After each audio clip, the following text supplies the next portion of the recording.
Sur ces images amateurs, c'est le pilier numéro 9 du pont Morandi qui s'effondre. Quelques instants auparavant, la portion d'autoroute qu'il soutenait s'est écroulée. Des dizaines de véhicules ont été précipités dans le vide. Une chute de 45 mètres. Au lendemain de la catastrophe de Gênes, les autorités italiennes établissent un bilan provisoire d'une quarantaine de morts, parmi lesquels 4 Français qui faisaient du covoiturage. Des centaines de pompiers, secouristes et policiers fouillent les décombres du viaduc à la recherche de survivants. J'ai heurté un mur et voilà, c'est tout, je me souviens de rien. Je sais pas, j'étais dans le camion et je me suis envolé, je ne sais pas. Le président du Conseil italien Giuseppe Conte s'est rendu sur les lieux de la catastrophe dès hier.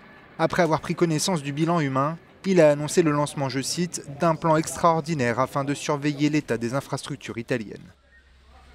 Selon la protection civile, ce sont environ 35 voitures et 3 poids lourds qui ont été précipités dans le vide.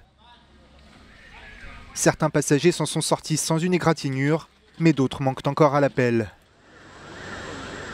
Dans la nuit, les pompiers ont extrait des décombres 3 corps sans vie. La catastrophe provoque la colère des Génois. La population dénonce un accident prévisible et évitable.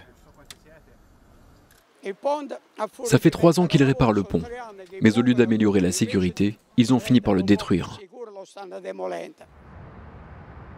Le pont Morandi a été construit dans les années 60, un monument de béton d'1,8 km de long, soutenu par des piliers de 80 mètres de hauteur. Selon les médias italiens, l'ouvrage était truffé de problèmes structurels dès sa conception. Le pont a fait l'objet d'un entretien régulier, mais des spécialistes évoquent aujourd'hui, je cite, une tragédie annoncée. L'autoroute A10 relie Gênes à Nice, à la frontière française. En raison du relief très accidenté de la côte méditerranéenne, son parcours est jalonné de longs viaducs et de tunnels. Pour le ministre italien des Infrastructures, les responsables devront payer. Ce genre de tragédie ne peut pas arriver dans un pays civilisé comme l'Italie.